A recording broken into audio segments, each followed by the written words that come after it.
Hello and welcome to Head Trash in Business.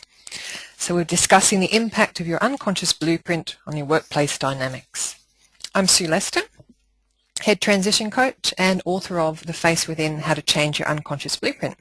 So welcome, and it's great to see so many people from across Australia registered on to have a chat today. And I know with the time difference, some of you will be listening to the recording. Fair enough, you're most welcome. Now I've allocated an hour for this, but it depends on how many questions are asked as we go through. So we may not need that much time, but I certainly value your time, so we won't go over that 1 hour. And it's my intention to include as much of your responses in your registration questionnaires. Remember how I asked you if you had any particular questions, any particular issues in your current workplace dynamics, and where you felt most disempowered. So thank you for being so open and sharing issues there. And my intention is to cover as many of those as we go through. Now remember, the only silly question is the one that came into your mind and you didn't ask. So please, as we go through, if something pops up, type it in the question section. It's on your screen on mine it's on the right hand side. There's two options. There's a question section and there's a chat room. So I asked if you could just type it in the question section because that's where I'll be keeping an eye on. Some of them I'll be able to address as I go through. Others will get to a point where there's a question section and then I'll have more time to actually go through and answer individual ones. But it's much easier if you type them in as you go. And hopefully I'll answer them and you'll get the answers what you're seeking for being on here today. So what we're covering, what an unconscious blueprint is, the impact it has on yourself and therefore on your workplace, and also looking at some practical steps, what you can do about it. Now of course when I'm talking about workplace, I'm referring to you, your home, whether your workplace exists just you or whether you're in a multinational corporate environment. All of the principles still apply, and just the issues can get magnified, as you've probably noticed. So, oops, I need to make sure that my mouse is in the right place before I click on anything. And I do apologize if I sound a bit snuffly. There's a very good reason for that. Okay, so to start off with, 3 key points. So if you have to leave, at least you've got the basics covered. The first thing is that you have head trash, and the fact that you're actually sitting here listening to this means that absolutely you do. That's not something to be ashamed of, because the fact you're here means that in your life you're juggling responsibilities, whether it's your career, your health, your vision, your family, your spouse, your parents, lots of responsibility, lots of balls in the air. And of course, you're obviously interested in your own personal and professional development, which is another reason why you're here. So people like you are always pushing your boundaries. Pushing those boundaries out, stretching your comfort zone. And I'm a big one on, rather than playing outside your comfort zone, to stretch your boundaries so you've got more room to play within your comfort zone. But doing that involves stretching and growing pains. So of course you've had fears, you've had self-doubts, you've procrastinated. You might have that bitch on your shoulder telling you, well, you're not enough. Who are you to do that? Last time you did that, it failed. And it's the head trash that wakes you up at 3 o'clock in the morning and gets you churning. So we all have it to varying degrees. But it's how you deal with that head trash that matters. And clearing head trash is also about reclaiming your personal power. And if you're feeling disempowered or overwhelmed, it means you've given your personal power away to someone, something. And I've got a whole training series on reclaiming your personal power. Actually, while I think of it, on the 21st of August, I'm running a webinar in Personal Power series, and it's entitled, It's Okay to Say No. That's all about boundary setting. But back to your unconscious blueprint. I guess I'll explain more about it as we go along, but for the moment, just understand it's your internal image, and you have a deep unconscious internal image of yourself, but you can also hold unconscious blueprints of other people. And of course, because it's unconscious, you're not aware of it. You just find yourself responding in a certain way, which could be empowering or disempowering. Empowering to and disempowering to yourself, but also it can be disempowering to others. The unconscious blueprint you hold of someone else can be very disempowering to them, or it can be disempowering to yourself, depending on how you've allocated the power in that relationship. Like I said, I'll get back to that. But the key point at the moment is that, yes, you have head trash. It can be cleared at source by updating your unconscious blueprint of yourself and also of others. Second key point. Now, some of you, I recognize some names, familiar names, so special welcome to you. You've bought the book, but you haven't actually opened it yet. It's got all your answers inside. So if you feel like you don't have time to read it from cover to cover, that's perfectly fine. It's actually designed and written with the busy, overstretched woman in mind. So it's easy to read, easy to apply. You can actually just open it up at any page, and you will either find a quote or a little paragraph that just leaps out, and yep, that's your answer. That's exactly what you needed to know. There's also a key point summary at the back. So executive summary if you wish. So you can skim through and just see what leaps out of you and apply, and if you want to, then you can go back and read that part of the book. Of course, it's my heart and soul went into it, so I'd love you to start at the beginning and finish right at the end, but I would much rather you opened it even just once and got something out of it rather than let it collect dust. Now, I know some people think, oh God, yeah, another self-help book. I mean, they're a bit like home waxing, really, aren't they? Messy, painful, and the results aren't quite what you wanted and they don't last. So when I said about writing this, my intention was that it was a DIY head trash clearing kit. So it's about self-change. So it's full of exercises, yes, but it's also about techniques that you can learn and that will teach yourself by reading it, apply and also share with others at home and in the workplace. It's full of interesting case studies and fascinating stories because it's amazing. It was so exciting when I discovered this, which I've now called the unconscious blueprint. And it's just, yeah, it's mind-blowing. It's just amazing the shift that it creates in people's lives by updating it. We'll talk more about that in a minute.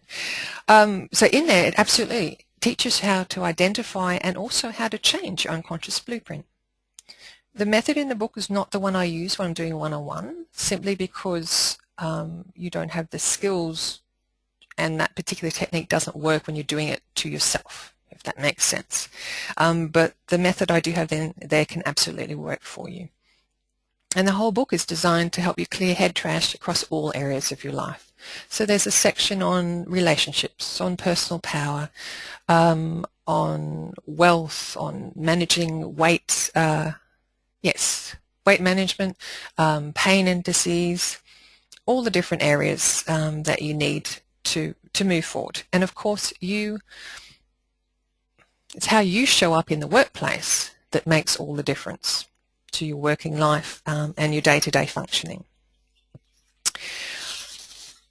So that's available on my website, which crashed during the week, which was a little bit exciting. So anyway, most of it's live, enough to get a copy of the book for yourself. Now, the third key point is that, yes, you can do it all by yourself, or you can engage my services for speaking, for workshops, coaching, and I work across the world. And that fits in with me as the adventure traveller. I mean, I've done lots of things across the world. I've just got a passion for exploring interesting places. So I've trekked with the gorillas in Zaire, walked across the Simpson Desert in Australia with 16 camels, canoed the Zambezi River, dodging hippos, climbed up inside the inky blackness of the pyramids of Giza, trekked the Inca Trail, done all sorts of things, swum with piranhas in the Amazon. And And it's all about, for me, following my passion. So that's adventure travel is one passion.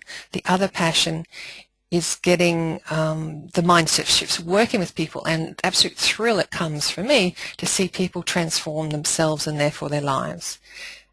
And it doesn't take long, but it's amazingly powerful. And that's also my legacy, because I know when I help you, one person, I'm not just helping you, I'm helping your family, your friends, your colleagues, your neighbours.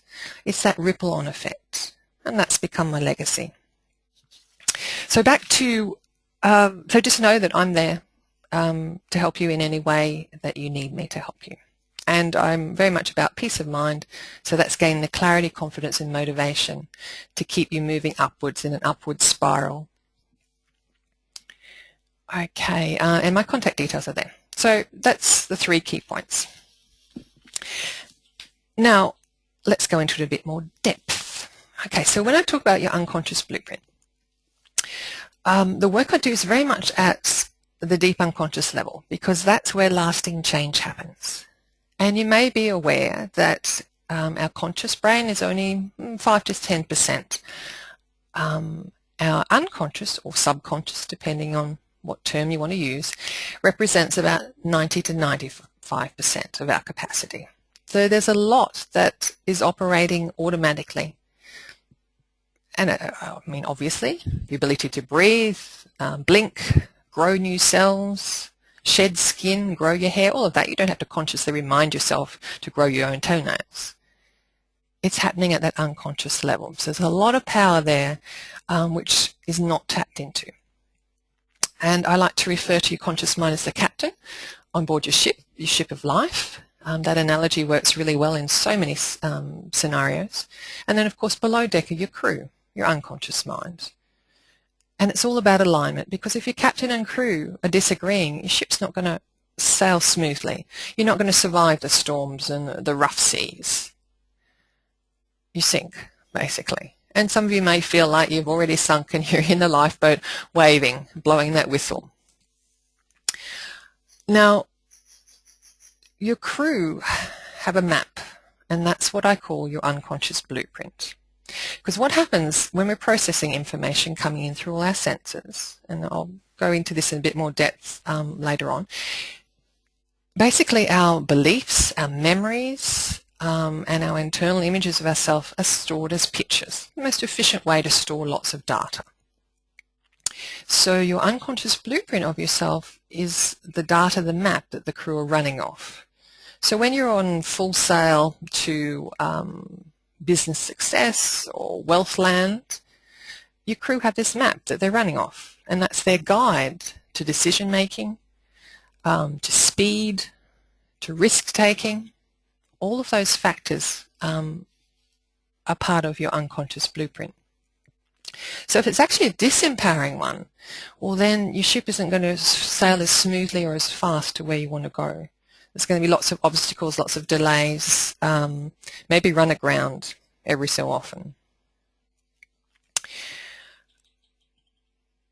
So it was quite an exciting discovery. In the book, I go into more depth about exactly the situation and how it occurred. Basically, it was an inspiration, a voice, a gift, whatever you want to call it. Depends on your own beliefs. But basically, I had a thought and inspiration. I acted on it, made a huge difference. I gave that particular client his life back.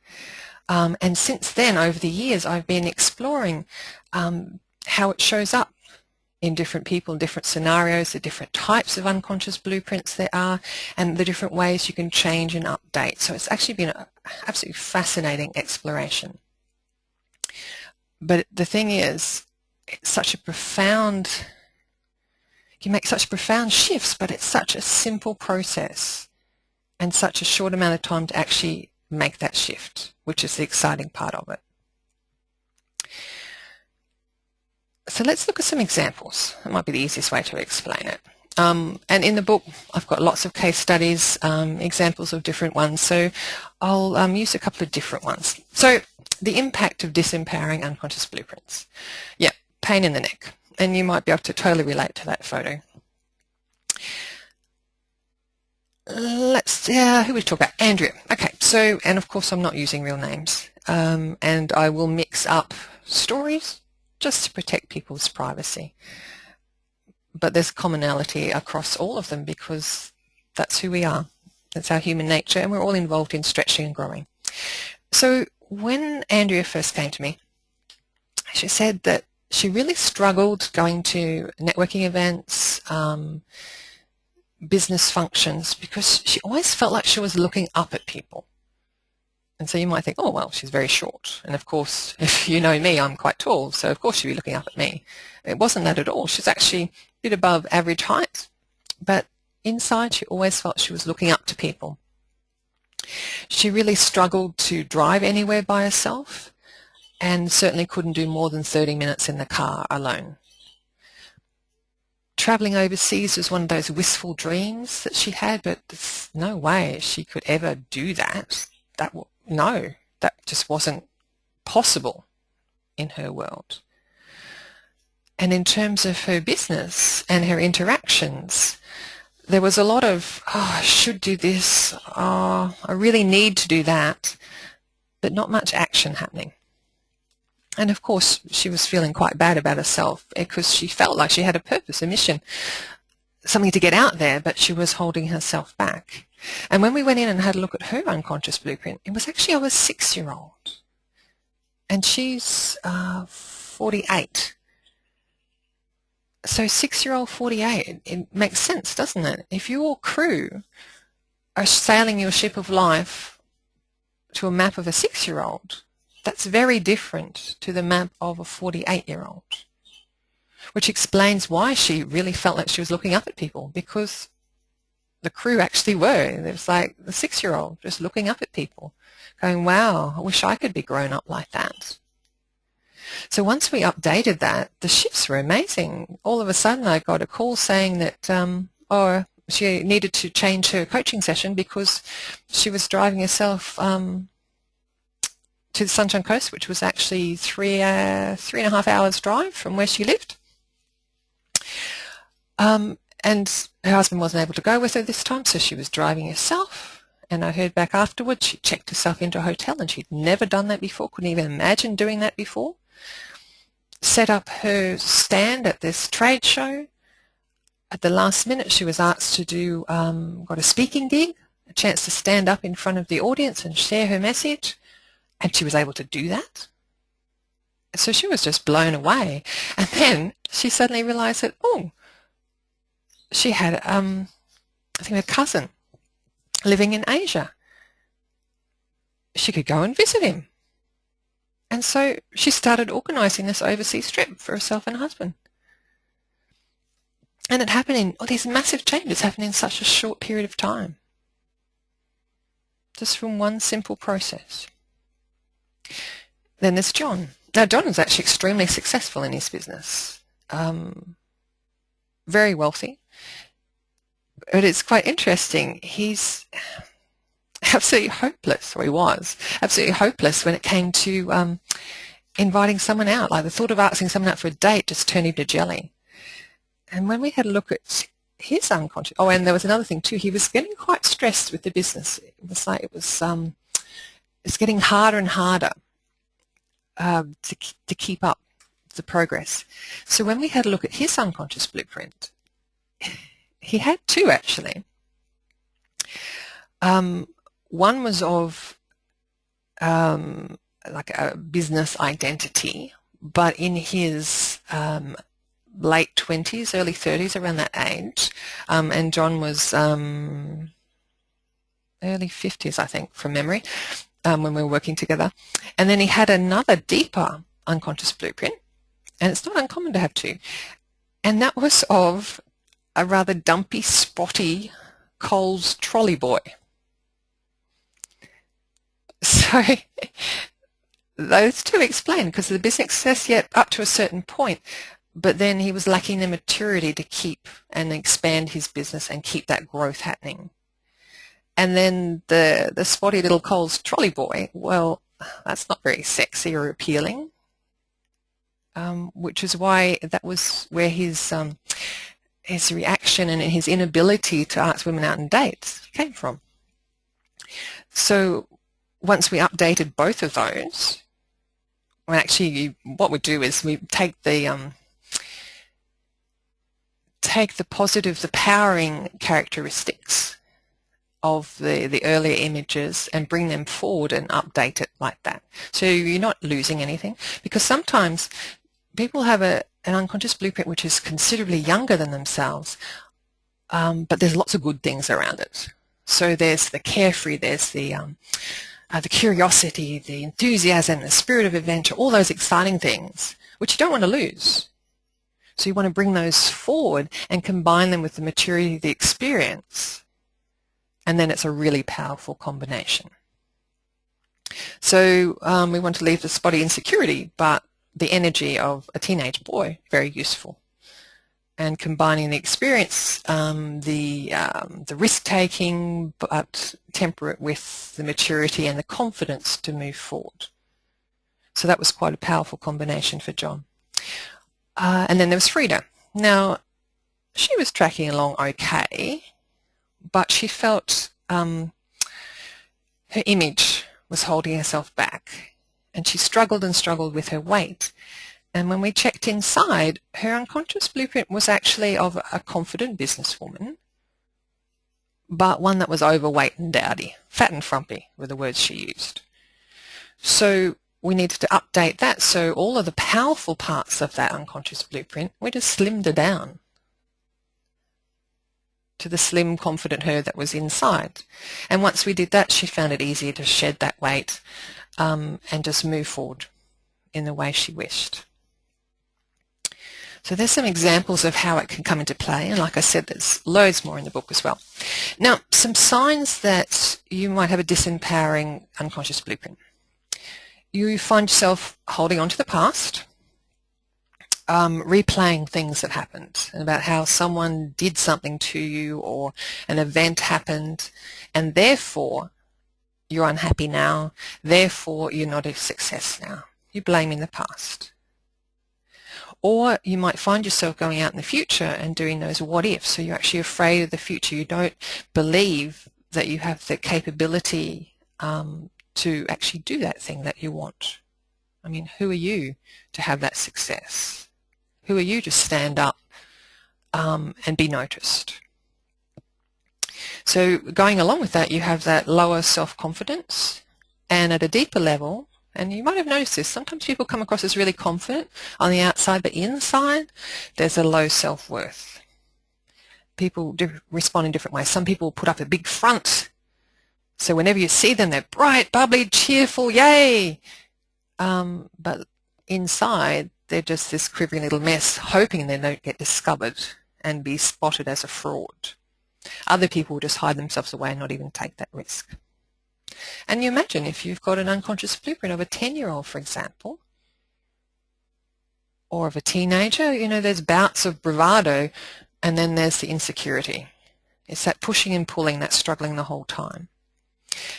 And of course, when I'm talking about these examples, I'm hoping you relate this to your own world, to yourself, to people you know, and also in your workplace. And we'll get on to specific workplace examples as we go through, but how you are and how you show up in your personal life also has impact on how you show up in your workplace, as is everyone else around you. So some other signs: there's a lot of negative self-talk happening, and even you look in the mirror and you beat yourself up. Or you have a flash of a dream and then you stomp on it yourself before anyone else has a chance to. Or maybe you share a dream and you allow other people to stomp on it. So there's a lot of anxiety and fear building up, or maybe you're just flat and sad and depressed because it's like, why bother? It's just too hard.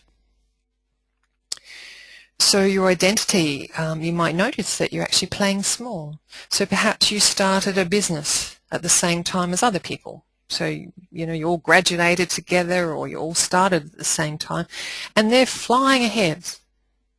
And you're not many steps past where you started. Now, part of that can be the confidence that playing small there can be that internal struggle where part of you, yes, yes, and the other part's going, no, it's too scary, I'm not able to, that's not for me, I don't dare to. You might find that you really struggle with public speaking or speaking up. Because what if people don't like what you say? What if they think you're silly? And it might be a case of, well, who are you to think that you've got something worth listening to? And yes, these can be learnings from the past, but they definitely show up in your unconscious blueprint, particularly if it's a disempowering one much younger. So you might be struggling with boundary setting, unable to say no to people because that would make you not a very nice person. Or it might be that it's your duty as the daughter, the spouse, the mother, whatever role it is, to serve others. Perhaps you're indulging in extra eating, extra drinking, smoking, drugs, sex. And that's part of the rebellious teenage behavior. That risk-taking, you can't tell me what to do. Stuff it, I'm going to drink if I want to. I don't care. I can have that. But you're not doing it from a place of love or empowerment. You're doing it really as a way to punish yourself, to prove that that image of yourself is true and accurate. Which might sound self-defeating, but at that deepest level, we want to be right. So even if our image of ourselves is a disempowering one, we need to feel right. So our behavior will back that up and reinforce it. It also means that you're very vulnerable to emotional blackmail. And I'm sure you're familiar with that concept where you say no and then people will say or do things and then you feel guilty about saying no. Okay, that's emotional blackmail. But and of course, if you're not feeling secure, you haven't got a strong, mature, confident core, well, it's very easy to be swayed by other people's opinions and the threat that they may withhold love, withhold security from you. Which is why it's really important that you have an empowering unconscious blueprint, because then that's when you're in your personal power and you can be strong against that. You're not swayed by other people's opinions. Because, of course, everyone else's opinions are totally different. So you can never please everyone. It's just physically not possible. So the only person that matters is you. You're the one living your life. And when you're unhappy with your life, generally it's because you're trying to live someone else's version of it, which is where spouses come into. Your unconscious blueprint of yourself can determine how loving, how sexy, how confident you feel in a relationship, whether you even attract a positive relationship or not. It determines the power play in your relationship. So whether you do the emotional blackmail, you do the sulking, the tantrums, the withholding of love and affection till you get your own way. Now, some of this might be a bit painful to acknowledge in yourself, but maybe you can recognize it in other people, and certainly you see that in the workplace. It determines whether you can accept criticism, constructive or otherwise, or whether you take it personally. If you're expecting your spouse or your colleague to think and feel and do exactly what you would do, well, you're setting yourself up for huge disappointment. Because, and I'll go into this about creating reality in a moment, they're not you. They can't think and feel and act the way you would do. So you're setting yourself up for a disappointment by that. And then punish them for not being you is self-defeating, because they never will be. Now, I've noticed in relationships, and boundary setting very much comes into this, The image you hold of your spouse has huge impact on the quality of your intimate relationships and your sense of connection with that person. I've worked with numerous women who have quite disempowering images of their spouses, commonly seeing them as irritating teenagers.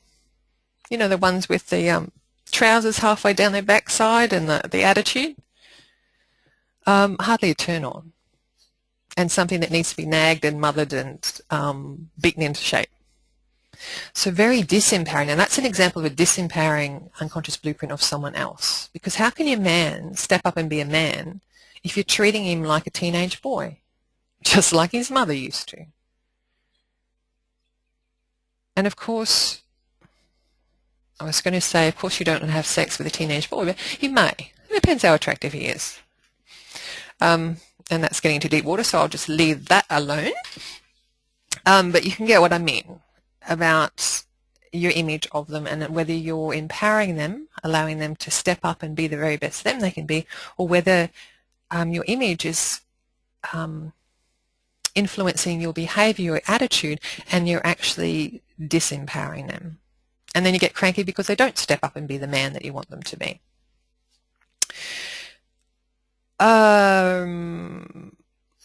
And you can also find, if you see your spouse as incredibly powerful, then you might tend to be the doormat, which is not, it doesn't serve either of you. You're encouraging poor behavior on his part, and certainly not feeling good about yourself, and definitely not being a good role model for your children.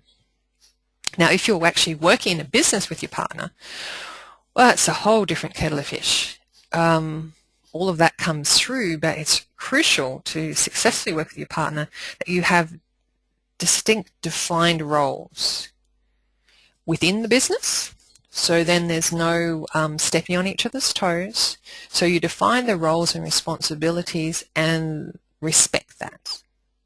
And that has to be a mutual respect. And then there needs to be a distinction between your work roles and your home roles. Because in the workplace dynamics, one might be a more powerful player, and then that role can be reversed in the home. And frankly, you don't want to be the powerful person in both the workplace and the home. It's too tiring, okay? It's one or the other. And nothing's always equally balanced as a general rule. Different people have different strengths, different weaknesses. So it's important to take that into consideration. And love language comes into that as well. So if you don't have a copy of my Win-Win Loving, you can get that on the website, growingcontent.com.au. Just fill in your details, go into a database, and you'll get that sent to you. It explains the different ways we want to give and receive love. So this is a little bit of a side tangent, but it's important in terms of relationships at home, in the workplace, because in addition to adjusting unconscious blueprint, if you can respond to someone in their love language, for example, if they're auditory, and you praise them verbally rather than hugging them or giving them a gift, that will make all the difference. So that's why I call it your guide to even more loving relationships and harmonious homes and workplaces. So that's a resource for you to grab, read through. Any questions, please email me. Okay, so being clear about how you see your partner at that deep level and defining the roles is crucial. All right. It also applies to parenting and training staff, whether they're actually younger or older than you. Now, if you've got a disempowering unconscious blueprint, you're going to be more emotional, you're going to be erupting with anger and fear, and you'll fight like a child. I don't know whether you've ever had that situation where you're arguing with your child and you suddenly realize, oh, it's just like being back at school. You're both stamping your feet and saying, tis not, tis not. And you'll see that in the workplace too. Now, so your own unconscious blueprint, if it's a disempowering one, you're not being the role model and not modeling the behaviours you want your child or your trainee staff to follow. You can have a disempowering unconscious blueprint of your child or your trainee. So if you see them as less than competent, or see them at that, when I'm talking about CS at the deep level, as a lot younger than they are, and that's very easy to do with children. You might suddenly have, one day you look at them and go, oh, goodness, that's a young man in front of me. Whereas in your heart or in your unconscious blueprint, you still thought of him as a little 6-year-old, little 8-year-old. And there he is, growing a bit of a beard and, voice changing. And it certainly determines how your relationship, because your unconscious blueprint needs to shift as they grow. So you can allow them to shine and step up and grow and expand. So a tip there is to make sure you always have up-to-date photographs in the home, in your wallet, and also for family, grandparents. And remember too, that person is not you. They might have come from your loins, but they're not you. So they've got different values, different beliefs, different way of processing information. And if you keep them disempowered, throughout their adult life, they'll be acting as a child, even when you want them to step up and start looking after you. And of course, in terms of the workplace, if you're treating someone as inferior or incompetent, well, that's how they're going to act. Okay, so workplace. Now, this lovely photo of two people smiling at each other. I looked at them and thought, I wonder if they're genuine smiles or whether they're thinking, you could put all sorts of little thought bubbles into that image. Because, of course, on the surface, relationships always aren't necessarily what they are at that deeper level. So in the workplace, once again, you can have an empowering or disempowering image of yourself, but also of those you work with. And that image, particularly that you have of someone else, can disempower them or you. So let me give you an example. Janet. Now, when Janet came to work with me, she was actually being bullied by one of her staff members. So this was the person she had employed and was paying money, who wasn't, employed to be the manager. She was part of the admin staff, but she was bullying her employer, which is my client. And that was interesting because when we went in and looked at the unconscious blueprint, my client saw herself as a lot younger, 17, 18-year-old, and just a, the just a label, I'm just a mum, or I'm just a clerk, or I'm just a wife, or even worse, I'm just John's wife. And her image of her her employee was actually of an older person than her own. So my client saw herself as a 17, 18-year-old, around about there. The unconscious blueprint of her staff member, and the staff member was actually only in her 20s, mid-20s, but she had an image of her as actually an older woman and hypercritical and a little bit scary. You might know people like that, you say one word out of line and they go for your jugular, which is a protective mechanism on their part. So we needed to update that, and once we're able to do that, my client Janet was able to sack this person, because the bully was actually not only bullying my client, she was bullying the other staff members as well, creating discord. People were starting to have sick days off, and it was really an unpleasant environment to be in. And you spend so much time at work. If it's not a pleasant environment, you either need to change it, change your attitude to it, or get out. Life's too short to put up with things. You just end up making yourself sick, literally, because that's your unconscious, that's your cruise escape route. Okay, emergency escape, pull the button, divert into sick bay, and that's it. Escape for a while. So if you're regularly getting ill, in the workplace and from stress, well, that's a sign. You know, you need to listen to that. Otherwise, it will just get worse and worse. You know, you get the tap on the shoulder, ignore that, you get a brick thrown at your head. Ignore that, better watch out for the number 9 bus coming. Splat. Now, in the workplace, that's why there's intimidation. Now, if you, for example, your unconscious blueprint of your boss, your manager, is of this evil ogre that's going to, you know, bite your head off and chew up the rest of you for breakfast, and your unconscious blueprint of yourself is of a not so confident teenager, well, the power play there is quite dramatic.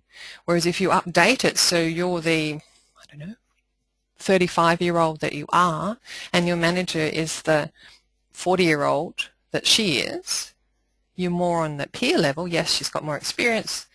Yes, she's in a more powerful role, but really there's no reason why you couldn't get into that role yourself. It's just a matter of time and experience and desire. It shifts because you go in on an equal level rather than going in with her way up there and you way down there. Your expectations, your whole mannerism, the energy you're putting out, your expectations are totally different. And that's why updating your unconscious blueprint has such an impact on workplace dynamics.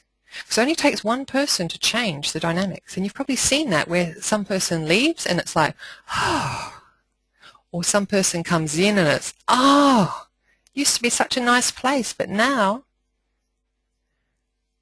Let's have a look at some of the scenarios that people have given me. I'll just have a quick look at my list here. Okay, workplace. All right, so, people bringing their bad moods to work. Okay. With that, and people not wanting to work with others, that's a classic where the tolerance level, stress levels are built up, but it's also a sign that they've got quite unpleasant unconscious blueprints of each other. And they're not seeing them as they are, they've just got this image that just runs the show. So that's something that definitely needs to shift there. Actually, with other people's bad moods, bring them to work. I might go on to the next slide because that explains that. Oh, and another point about working with your partner. You know, Donald Trump, I don't know, it's his first or second, Ivana Trump. She was the gorgeous, leggy, Hollywood-looking blonde. And I remember seeing an interview with him, and he said he trained her, and she was actually quite smart. She might have looked like a blonde bimbo for a while there, but she was actually quite smart. And she learned an awful lot, an amazing amount of thing about business from him. And he said that one breakfast he suddenly looked at and he realized that he'd lost his wife and he'd gained a business partner. And the thing was, he actually didn't want a business partner over breakfast. He wanted a wife, which is why she needed to move over, and he got himself a wife. So that's something to keep in mind too when you're working with your spouse. Having that time so you're not business partners the whole time you're together. There is times when you can just put that aside and you can be lovers and get the passion, and you're not talking business. Unless, of course, you get a thrill out of office romance, and then you can use that to your advantage. Okay. All right, so let's have a look at how this works. Oops, was a bit too quick. All right, some of you may have seen this before. It's basically just a refresher. We each, and the key points of this is we each create our own reality by how we filter the information coming in through all our senses. You know, 2 million bits per second comes in. We couldn't possibly process that efficiently. We go mad. So our nervous system deletes, distorts, generalizes the information through filters like our values, our beliefs, our memories, all of that. It creates our area of focus, And of course what we focus on is what's important to us. That's what creates our map of reality. This is important. Each one of you in your workplace has a different map of reality. You're each seeing, hearing, feeling different things. You might walk into the same, what you think is the same environment, but each of you see different things. Some of you will notice the furniture, some the people, some the noise, some the temperature, the atmosphere. It's different for each of you. And that's important to get, because how you see your reality determines your emotional state, which has impact on your physiology, your behavior, and therefore your results. So trying to expect everyone to think and feel and act the way you do, it's just not possible. It's not that they're being difficult necessarily. They just don't see it, feel it, hear it the way you do.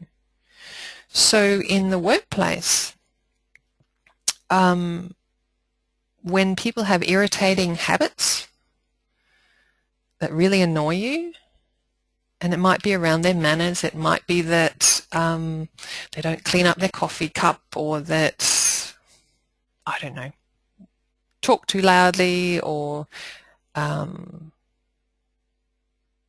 they sniff, or they do something, I don't know. You know how little things can become really irritating. Just know that it's only irritating in your reality, it's not in theirs. Like I was just thinking, I was on a Singapore Airlines flying business class back after a trip, and there was a gentleman in front of me who was sniffing, like, you know, really juicy, back of the throat sniffs, which was really disgusting to me. But there was a cultural difference. Like in his culture, blowing your nose and putting that in your pocket is really gross, really disgusting.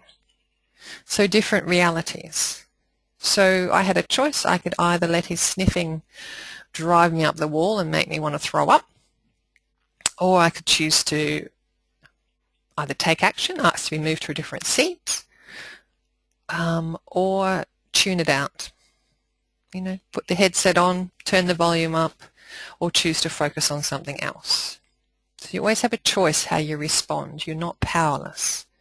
And every time you allow someone else's behavior to upset your day, well, you're giving your personal power away, which is the next line. So this is basically a reminder that we're creating our own realities. And if you want to see different results, get different results, you need to shift how you're focusing on what you're focusing on. And all of the work I do, and this is, I go through this in detail in the book too, is cleaning out, adjusting those filters so it's easier to focus on something different, easier to shift how you see the world and your abilities, and therefore get the flow and effect and get the results you want rather than the results you don't want. So let's have a quick look at personal power, because I just realized the time. Now, and of course, actually let me just go back. How you filter information does have an impact on your unconscious blueprint. And updating your unconscious blueprint makes it even easier to focus on what you do want, because you're bringing yourself out of the past, being fully present. And of course, it's in the present, that's where you create your future. But anyway, let's have a look at personal power. This is a continuum. On the left-hand side, totally powerless at effects. It's all about the external. So it's he made me unhappy. It's his fault, her fault, their fault, the government, the weather, GFC. You don't have any responsibility because it's not nothing to do with you, it's them. So you've got lots of reasons, excuses, and very much stuck in the past, blaming the past, or blaming the future. So blaming the future is when you say, oh, I couldn't possibly do that because what if? What if I fail? What if he doesn't like it? Whatever. On the other end of the continuum, which is the powerful place to be, you understand that your power comes from inside, and that's where the unconscious blueprint, you want a really empowering one there. You take full responsibility for everything that happens in your life, and you might think, well, there's stuff out of my power. Events, yes, are out of your control. How you respond to that event, the meaning you give to that event is in your control. So for example, a work colleague, you come into work, say good morning, and your work colleague ignores you. Now, how you choose to respond to that determines whether it spoils the rest of your day, wrecks your relationship with that person, or whether it's just you sigh and just let it go. Okay, the meaning you give to it. Do you take it to mean that they don't like you? They're being disrespectful? Could mean that they're totally engrossed in what they're doing and they literally didn't hear you. They're just so totally tuned out. Could mean that saying good morning is not part of their map of reality. That's just not a behavior that they do. They've never been taught to do that. They don't mind if you do, but they don't feel the need to respond. But that's their reality. So accepting that and just letting it be, or you can fight against it. And of course you can always, your behavior can influence others. You can't change anyone else. You can change yourself, your attitude, but by doing that, then there can be that ripple-on effect. People can realize if you're consistently, you live your life, your reality the way you want. If being friendly in the workplace and encouraging that is important to you, you continually do that. And then there will be others that respond, others that don't. But that's fine. You can't please everyone, and not everyone will fit in with your map of the world, your map of reality. So it's allowing people to do what they need to do, but being confident and secure in yourself to know, well, this is how I'm living my life. You can come along if you wish, you're most welcome, but if you don't, well, that's okay too. So you're very much interested in results. So if you don't get results you want, look at, okay, what can I do differently? So I do, and that's part of taking responsibility, and very much being in the present. So yes, you can get some learnings from the past, but the past is gone, only exists now in your imagination. So if you want to get rid of bad issues in the past, stop reminding yourself of them. And I know that can be easier to say than to do, but every day I'm working with people, teaching them how to clear the past and just let it go. Keep the learnings, yep, but the rest, you don't need it. And the future, well, it doesn't exist except in your own mind.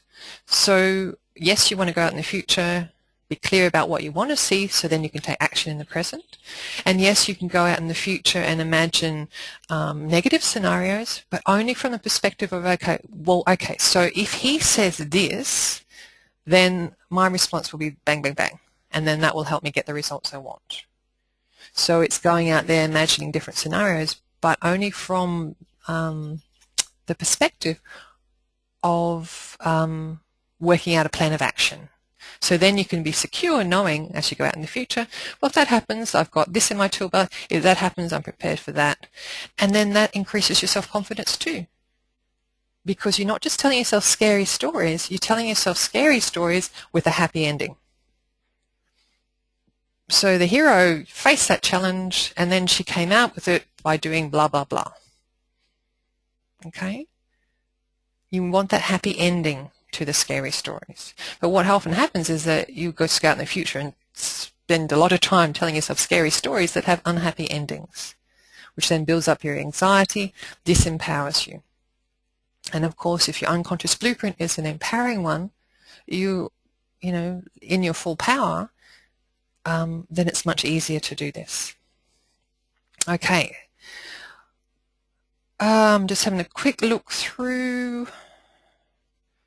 Okay, so when you're in your personal power, other people's opinions don't matter anywhere near as much because you're clear on who you are. You like yourself. You back yourself. You can trust yourself. You feel worthy. You feel like you're enough. And the work I do with clients and also in workplaces, in workshops, is very much about increasing personal power. And it's not about banging heads because you've got lots of roosters in the thing. It's more about everyone being centered and not threatened. Everyone being the best self they can be, and then working together, drawing on each other's strengths, rather than having to put people down to make themselves feel better. Okay. So, any questions? Now I seem to have lost my little screen. Let's see if I can pull it back.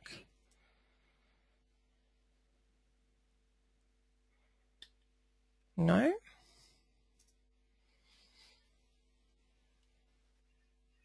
Now if I do that, I lose the lot. So I want that. Excuse me while I have a little stuff around here. I just lost my power screen, so I just want to check if there are any questions that I haven't covered.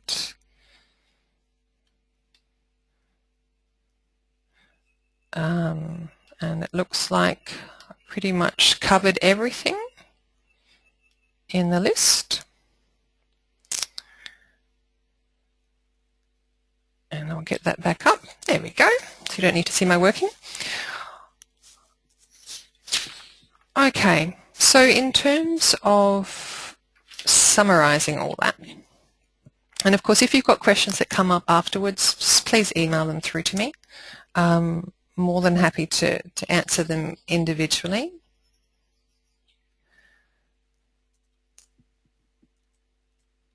So, 3 points. Basically, you have got head trash because you're human, part of the nature, and it's actually a good sign in that it means that you're stretching and growing. It's not a good sign if you have head trash and don't do anything about it. Because if nothing changes, nothing changes. So what you need to do now is decide what action are you going to take now? What do you need to do next that will make the difference for you? So maybe it is opening up the book, maybe it's buying it. Maybe it's next time that person at work does that thing, you choose to just accept, well, that's who they are, and take your personal power back and not allow that behavior to spoil the rest of your day. Maybe it's getting hold of the win-win loving and just checking out your love strategy so you understand what makes your heart sing and you understand what makes your partner's heart sing and your children. So then it's easy to show them love in the way they understand, and likewise they can do it back for you. It's no good telling someone I love you if that doesn't mean anything to them. If they rather, the way they understand that you love them is to get a hug. Likewise in the workplace, some people need to hear it. Some people need to be shown it, whether it's a message or a gift. Some people need that handshake or the pat on the shoulder, the smile. That's what makes the difference. So understanding that for each person, it makes it much easier because everyone gets along because everyone's feeling the love, so to speak. You feel connected. And that's the thing, changing your unconscious blueprint is one step. It's a significant one. It can make huge shifts. But of course, there's other changes. Because if you don't start making those other changes in your life to support and reinforce the new habits, and particularly around boundary setting, managing other people's expectations, well then it's easy for things to slide backwards. Okay? You want to keep moving forward, even if it's small steps. The small steps are still progress. Just gently pushing your boundaries out, creating your reality the way you want, rather than allow other people's to impinge on it and spoil things for you. It's up to you to set those boundaries and maintain them. So the different ways you can do that, like I said, I've got your DIY head trash clearing kit there. If you'd like me to come in, speak to your group, your club, your workplace, group of friends.